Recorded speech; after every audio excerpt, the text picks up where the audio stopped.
El ingeniero Alberto Cruces Aramburu habló sobre la zafra forrajera y dijo que se le da poco cuidado a las buenas especies de campo natural y coincidió con Zambrano en que hay que manejar de forma más empresarial los establecimientos y hacer un gran esfuerzo para ser eficientes. Hoy también hablamos con algunos del tema del campo natural, estamos hablando de 12 millones de hectáreas que normalmente le hemos sacado muchas cosas y le hemos dado bastante poco cuidado a las muy buenas especies de campo natural que tenemos y normalmente hemos perdido una parte de algo que desde el punto de vista de rentabilidad, que es lo que uno en definitiva está tratando de lograr, es muy sencillo porque es un costo relativamente bajo, simplemente con medidas de manejo de cuándo pastorearlo, cuándo sacarle, o una cosa mucho más sencilla aún, que muchas veces no manejamos un determinado potrero por no disponer de aguadas, que hoy está mucho más al alcance de la mano y del bolsillo, llegar a poner aguadas en cada uno de los potreros, manejar adecuadamente esos campos naturales con las inclusiones de pasturas, con la inclusión de verdeo, con un buen aporte de forraje, como por ejemplo pueden ser los verdeos de verano o en algún caso que amerite los hilos de grano húmedo o los hilos de planta entera, que no necesariamente tienen que ser hechos en el establecimiento. Es decir, hoy día estamos viendo que estamos tratando de manejar, y creo que acaba un poco con lo que decía Alejandro, de una forma más equilibrada, más empresarial, en los establecimientos que tenemos, que a diferencia de los argentinos en general, los predios uruguayos son bastante más difíciles de manejar o requieren de bastante más trabajo de pienso, porque en un mismo establecimiento tenemos situaciones de suelos y de pasturas incluso muy diversas, que requieren de manejo distinto al que normalmente uno va de repente a una zona de Argentina y es mucho más homogéneo manejar todo por las pasturas que ellos tienen o los suelos que tienen, ¿verdad? Acá hay que hacer un esfuerzo bastante más grande para ser eficientes en ese manejo. Según el técnico, no existen las soluciones mágicas y debemos adecuarnos a las condiciones de producción que son suelos y capacidad financiera empresarial. No hay situaciones o soluciones mágicas, no hay, a veces uno ha visto que los productores sale una noticia de alguna X especie y parece que esa es la que nos va a solucionar todo el tema. Eso no existe. Lo que hay es tratar de buscar aquellas herramientas que mejor se adecuen a las condiciones de producción nuestras. Y las condiciones de producción no solo son los suelos, son la capacidad financiera que tenemos para hacerlo, va de la mano de obra y de la capacidad empresarial que tenemos para hacerlo, que también hay que tenerlo en cuenta. A veces hemos visto predios que de repente gastan un mundo de dinero en hacer un verdeo que después no, o una pradera que es mal manejada, una cosa que debería durar 3, 4, 5 años bien manejada, a los 3 años la tienen que dar vuelta porque por el mal manejo o se nos embalezó o hemos perdido alguna de las especies que incluimos. Hoy, digamos, hay elementos, hay mucho técnico trabajando que va a quedar, incluso de la vuelta agrícola ha habido mucho más gente trabajando en la vuelta incluso de estas zonas, como para lograr mejorar nuestro aporte forrajero, ser más eficiente, que creo que por ahí pasa el desafío de lograr que los establecimientos tengan ofertas forrajeras equilibradas que nos permitan manejar las producciones que tenemos arriba de ellos. Cruces insistió en que las variedades nacionales tienen mucho potencial y se deben adecuar los establecimientos a las capacidades productivas que se puedan utilizar. Claro, depende cómo sean los suelos. Si uno tiene suelos un poco más fértiles y apuesta a tener una producción más estable, difícilmente consigamos cosas demasiado mejores que las mezclas que hemos hecho tradicionalmente de festuca, lotus y trébol blanco, en general. Cuando uno tiene algún establecimiento que tiene puntualmente, por cómo tiene armado el esquema productivo, la necesidad de tener un volumen muy grande, el trébol rojo juega un papel importante. Hay que manejarlo adecuadamente porque después el tema de la hinchazón, si no estás arriba, es un problema serio. En las zonas en donde el blanco se instala muy bien también hay que tener mucha atención y hay que cuidar mucho la cantidad que uno incluye, ¿verdad?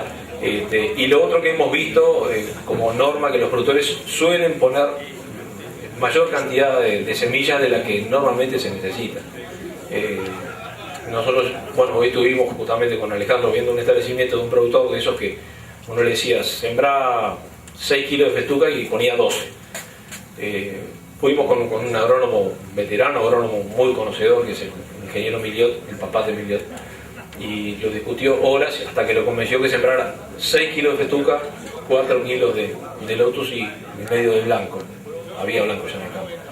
Y hace 4 años una pastura que parece una cancha de fútbol aquello, y es un suelo de cristalino, no es ninguna maravilla del suelo, es un suelo 502B, sembrado con esa densidad, se armó una pastura imponente y no esa cosa que normalmente uno termina poniendo semillas de más que hace que las especies que uno siembra compitan contra sí mismas. En especial la festuca es muy delicada en eso. En el año próximo comenzará a regir una norma que establece rotaciones de acuerdo a las pérdidas de suelo, pensando sobre todo en la agricultura. Los suelos empezaron a cobrarle a las empresas agrícolas más rápido de lo que pensaban, con pérdida de productividad, según el ingeniero Cruces.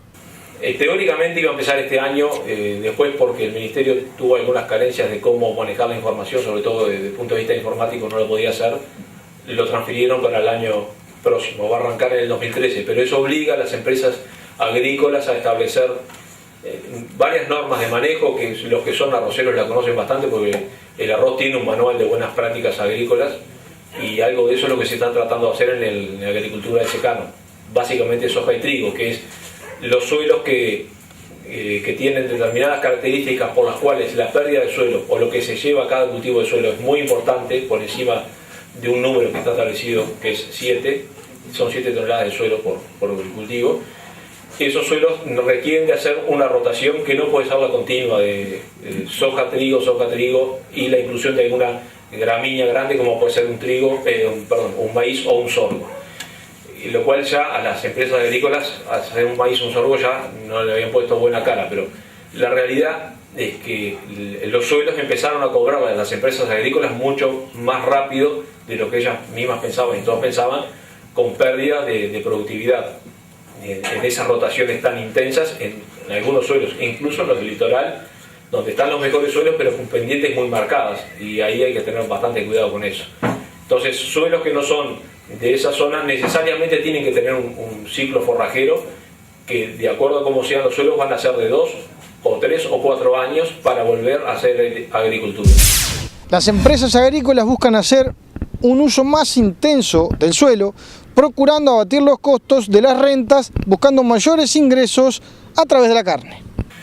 Por eso, eso explica parte de que algunas de las empresas agrícolas que se habían instalado por todo el Uruguay, hoy están tratando de hacer conglomerados en las zonas donde puedan hacer un uso más intenso del suelo, porque incluso además tiene que ver con el tema de la renta, ¿verdad? Es claro que aquellos suelos que usaron para la agricultura, que con esta norma van a tener que tener un ciclo forrajero, van a tener una renta menor que aquellos que van a hacer agricultura continua.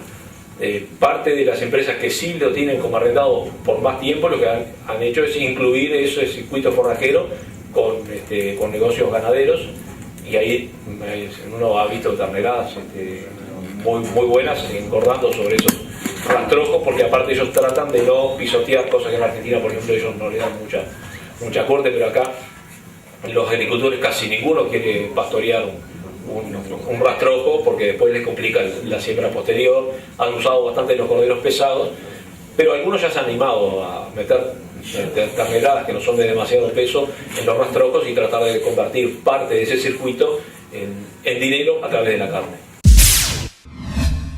Para el ingeniero Félix Menéndez, productor agropecuario y expresidente de la Sociedad Agropecuaria Cerro Largo, hay que aprovechar el momento para producir bastante, cuidando los recursos, lo que él denomina como un optimismo prudente.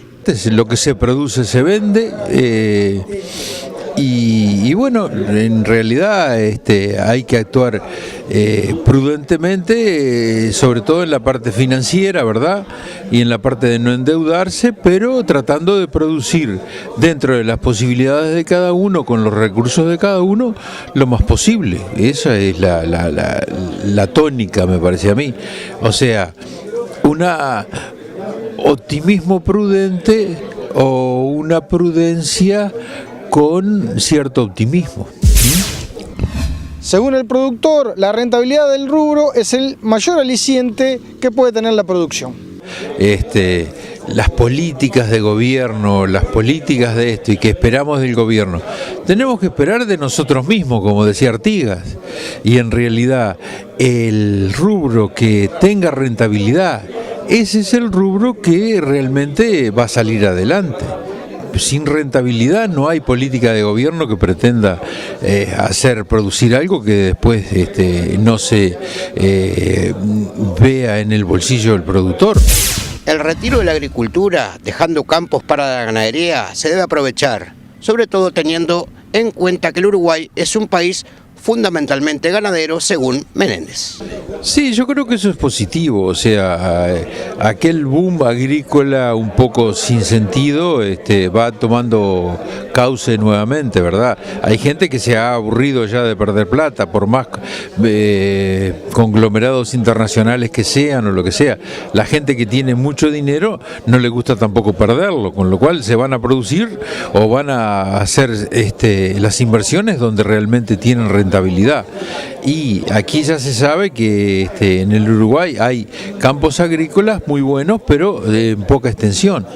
Y el resto de los campos son ganaderos. Eso ya lo decíamos en la agropecuaria y lo veíamos hace bastante tiempo, de que hay 10, 12 o 15 millones de hectáreas en el Uruguay que van a ser fundamentalmente ganaderas, no agrícolas, en las cuales se puede hacer mejoramientos agrícolas, sí, pero que son ganaderas. El Uruguay es fundamentalmente ganadero, no es agrícola.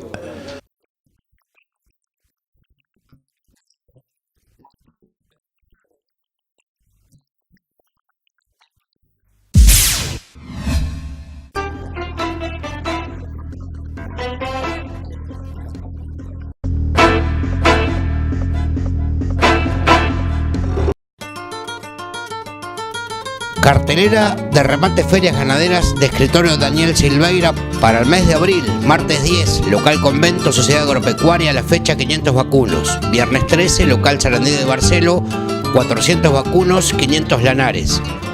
Sábado 14, están Los Criollos, Sociedad Agropecuaria Cerro Largo, 30 criollos PI de Veralina de Raquel Gijena.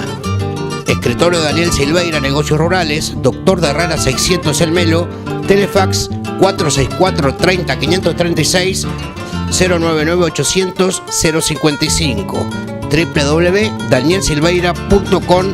Ferias ganaderas con Banco República. La Intendencia de Cerro Largo informa: próximo viernes 13 de abril, vencimiento de la segunda cuota de contribución urbana. Y recordamos que puede pagar en Red Pagos, El Correo, Habitat, con tarjeta ANDA o en todas las dependencias de la Intendencia de Cerro Largo.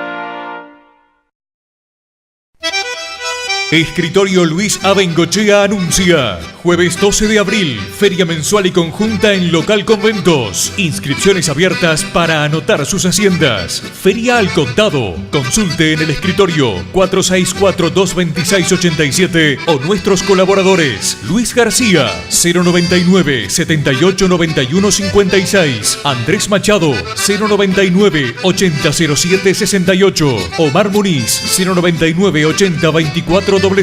Alejandro Banoli, 099-4083-00. Recuerde, jueves 12, remata Escritorio Luis A. Bengochea. Gente en quien confiar.